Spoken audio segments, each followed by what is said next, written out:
Hi guys, welcome to the church in Utah. My name is Apostle Clark Abood. Last week we took a break. This week we're going to be talking about pride and those who despise instruction.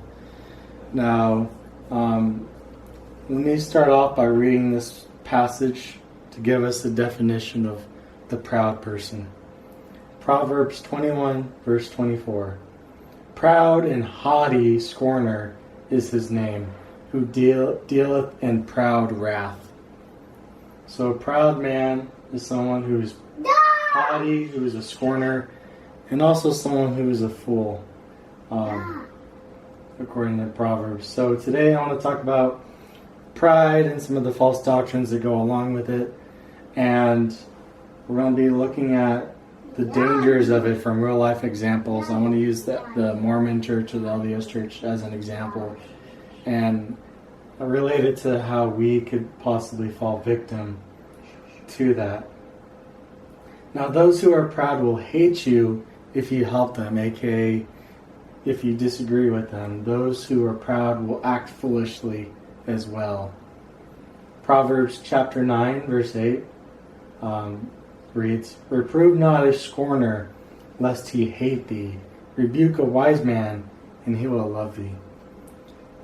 I can definitely say from experience of talking with people that those who were willing to listen, they were really grateful for what was said, and those who just refuse to listen, they will often hate you and hate what you have to say and won't want to talk to you.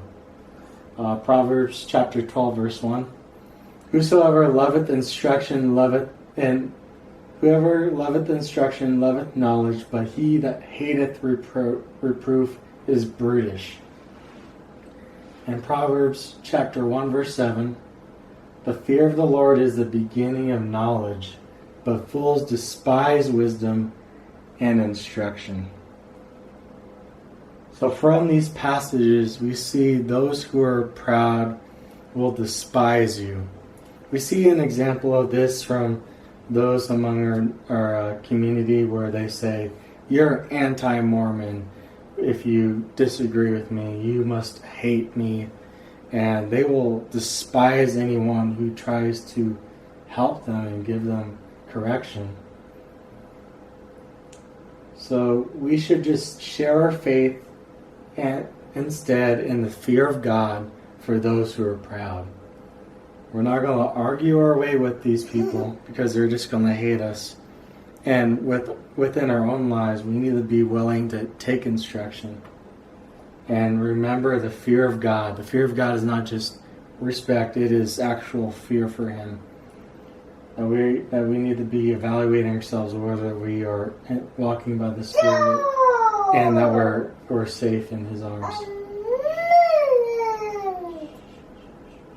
We can run the risk of becoming prideful like this when we refuse to humble ourselves to the fact that we do need instruction from time to time, and that God uses people to instruct us a lot of the times. When God instructs us, it won't seem joyous to us in the beginning. We shouldn't reject. We should not reject God because we don't understand the chastising of the Lord. So when God chastises us, it's not going to be pleasant. We're not going to, quote unquote, have a good feeling or feel the Spirit. Proverbs chapter 12 verse 11 says, Now no chastising for the present seems to be joyous, but grievous. Nevertheless, afterward it yieldeth the peaceful fruit of righteousness unto them which are exercised thereby. So within our community, there are people who say, anything that doesn't sound good to me or doesn't sound right to me can't be from God or is not the Holy Spirit. I don't feel a sense of the Spirit.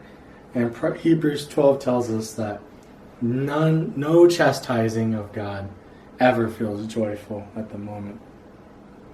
But the proud will sense the instruction from the Lord as grievous. Proverbs chapter 15 verse 10. Correction is grievous unto them that forsake the way, and he that hateth reproof shall die. Again, we need to be willing to take instruction. And if we get to the point where we despise instruction, where we see it as grievous, and we feel that in our own mind that we reject whatever is going against how we feel, then we are in danger. And it says, he that hateth reproof shall die. We want to be in the life of Christ. So the best chapter on the remaining humble to receive instruction is found in Proverbs chapter 1. This is the last passage for the day. So let's look at Proverbs chapter 1, verse 7. It says, the fear of the Lord is the beginning of knowledge, but fools despise wisdom and instruction. And then from verses 20 to 29 it says, wisdom crieth without, she uttereth her voice in the streets. She crieth in the chief place of concourse, in the opening of the gates. In the city she uttereth her words, saying, how long, ye simple ones, will ye love simplicity? And the scorners delight in their scorning, and the fools hate knowledge. Turn you at my reproof. Behold, I will pour out my spirit unto you. I will make known my words unto you. Because I have called, and you have refused. I have stretched out my hand, and no man regarded. But ye have set at naught all my counsel, and would none of my reproof. I also will laugh at your calamity. I will mock when your fear cometh. When your fear cometh as desolation, and your destruction cometh as a whirlwind. When distress and anguish cometh upon you, then shall they call upon me, but I will not answer. They shall seek me early, but they will not find me. Last verse. For that they hated knowledge, and did not choose the fear of the Lord. The solution to pride is the fear of God. The fear of God, as we said, is not just some respect, but actual fear of God. Now, in my life, I can say there's been times where I didn't listen to people because I thought I knew more. And I disregarded pastors and other people because, well, they didn't know about this doctrine or that doctrine. And I justified my actions based off their lack of knowledge in maybe a certain subject or a certain thing, whether it was the subject of Nephilim or spiritual warfare, whatever it was. Let our knowledge not puff us up. Let us never think we have all the answers to give and never need any answers given to us from others. Let us be willing to receive instruction. Of course, we do need to judge it and test it, but we should never dismiss something said right off the bat. The foolish man does that. Hear the entire story and make a judgment then. Don't judge by the mere appearance or right off the bat.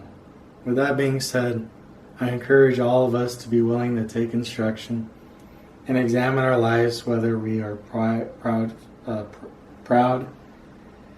and seek humility through the fear of God. And the fear of God is that solution. Next week we'll talk more about pride and other aspects of it. All right, God bless.